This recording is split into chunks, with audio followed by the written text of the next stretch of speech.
Ei, você já reparou como, de repente, um monte de gente famosa aparece magérrima, quase que por milagre, sem nem ter passado meses na academia ou seguindo algum tipo de dieta?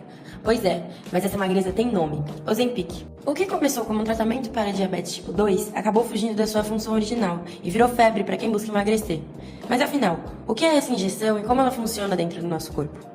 Vamos dar uma olhada na ciência do Ozempic e descobrir seus segredos nas perspectivas molecular, celular, genética e química. O nome científico do Ozempic é semaglutida. E aqui está o truque. A estrutura molecular da semaglutida é muito parecida com a de um hormônio que a gente já produz, chamado GLP-1. Mas o que esse GLP-1 faz? Ele é produzido no nosso intestino e tem uma função tripla super importante. Dá aquela sensação de barriga cheia, saciedade, diminuindo a fome e ajuda a regular os níveis de açúcar no sangue.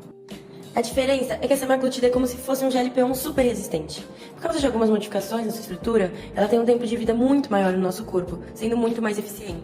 Mas como que o Ozempic é produzido? Já que a semaglutida é uma proteína artificial, ela precisa de um processo de alta tecnologia para ser produzida em grande escala.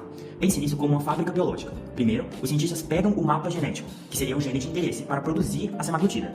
Depois, inserem esse mapa em um vetor, como um pedacinho de um DNA transportador. Esse vetor é colocado dentro de organismos simples, como bactérias ou leveduras. Esses organismos, agora geneticamente modificados, agem como pequenas fábricas e começam a produzir a semaglutida. Tudo isso acontece em grandes tanques controlados, chamados bioreatores, onde a temperatura, pH e nutrientes são mantidos rigorosamente perfeitos. No final, a proteína, no caso a semaglutida, é separada e purificada da biomassa celular, pronta para virar um medicamento. Mas como realmente se dá o funcionamento e a ação do Ozempic? Para isso, a gente precisa entender o funcionamento do GLP-1 no nosso organismo. O palco principal dessa ação é o pâncreas, o órgão responsável por liberar a insulina, nossa chave mestra para controlar o açúcar, ou glicose, no sangue. Tudo começa quando você come. O alimento é ingerido e a glicose, ou seja, o açúcar, entra na corrente sanguínea. Células especiais no seu intestino, chamadas células L, percebem a chegada dos nutrientes e liberam o hormônio GLP-1, aquele primo natural da semaglutida. Libera-se uma mensagem para o pâncreas. O GLP-1 viaja pelo sangue e chega ao pâncreas, mais especificamente às células beta nas ilhotas de Langerhans. O GLP-1 se encaixa em um receptor na superfície da célula beta, o receptor de GLP-1 acoplado à proteína G. Pense nisso como uma chave que gira uma fechadura. Assim, inicia-se uma cascata bioquímica. Ao ser ativada, a proteína G desencadeia uma reação em cadeia. Ela se liga e ativa uma enzima chamada adenililciclase. A adenililciclase, por sua vez, aumenta os níveis de uma molécula sinalizadora dentro da célula, o AMP cíclico. O aumento do AMP cíclico ativa a PKA, a proteína quinase A. A PKA, por sua vez, age fosforilando, adicionando um grupo fosfato em várias proteínas-alvo dentro das células beta. Essa cascata bioquímica finaliza com um aumento maciço na produção e liberação de insulina. A insulina, então, age no corpo, sinalizando uma hiperglicemia no sangue e permitindo, então, o funcionamento das diversas vias metabólicas. A semaglutida, por sua semelhança estrutural com o GLP-1, imita e potencializa essa cascata bioquímica. No tratamento do diabetes tipo 2, ela atua em duas frentes cruciais para o metabolismo da glicose: aumento da secreção de insulina. A semaglutida se liga ao mesmo receptor do GLP-1, estimulando o pâncreas a produzir mais insulina, exatamente como descrito anteriormente. Essa estimulação é glicose dependente, ou seja, a semaglutida só vai dar o alarme para o pâncreas liberar insulina quando os níveis de açúcar no sangue já estiverem altos. Isso é importante porque reduz drasticamente o risco de hipoglicemia, o nível de açúcar muito baixo, um efeito colateral comum em outros medicamentos para diabetes. Também acontece a inibição da produção de glucagon. Além de estimular a insulina, a semaglutida e o GLP-1 atuam nas células alfa do pâncreas, que são as responsáveis por produzir o glucagon. O glucagon é um hormônio que tem um efeito oposto da insulina. Ele sinaliza ao fígado para liberar mais glicose no sangue. A semaglutida reduz a liberação de glucagon quando a glicose está alta.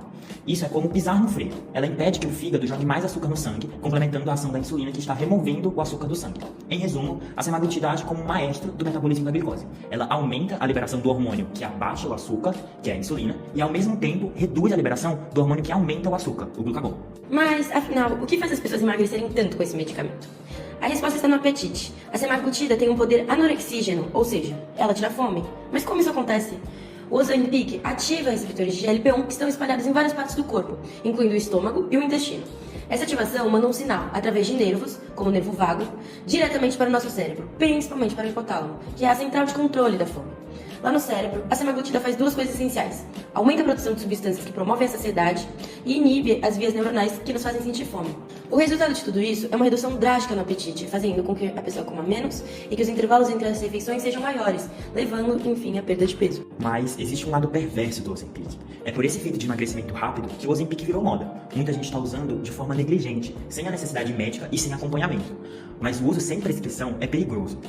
Os efeitos colaterais mais comuns são aqueles que atingem o sistema digestivo, náuseas, vômitos, diarreia e desconforto abdominal, mas os riscos mais sérios podem incluir hipoglicemia, queda perigosa do açúcar no sangue, colelitíase, formação de pedras na vesícula e pancreatite, inflamação do pâncreas. O uso inadequado pode, inclusive, mascarar outras doenças. Saúde não é brincadeira, muito menos moda. Diante, então, de todas essas mudanças no corpo, fica claro que o tratamento, seja para diabetes ou para o emagrecimento saudável, não pode ser feito só com a injeção. Ele exige um time.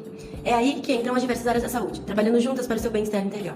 Como nutricionista, é possível planejar dietas saudáveis e sustentáveis, ensinando o paciente a se alimentar bem. O educador físico ajuda o time, prescrevendo exercícios que modulam o metabolismo e potencializam o tratamento, ao passo que a fisioterapia garante a mobilidade e lida com dores articulares que podem surgir com mudança de peso.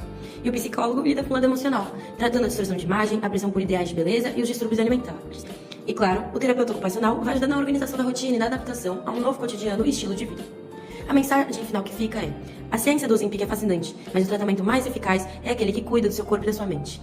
E aí, o que você acha dessa explicação científica? Você conhece alguém que já usou o Ozempic? Deixe a sua opinião e suas dúvidas.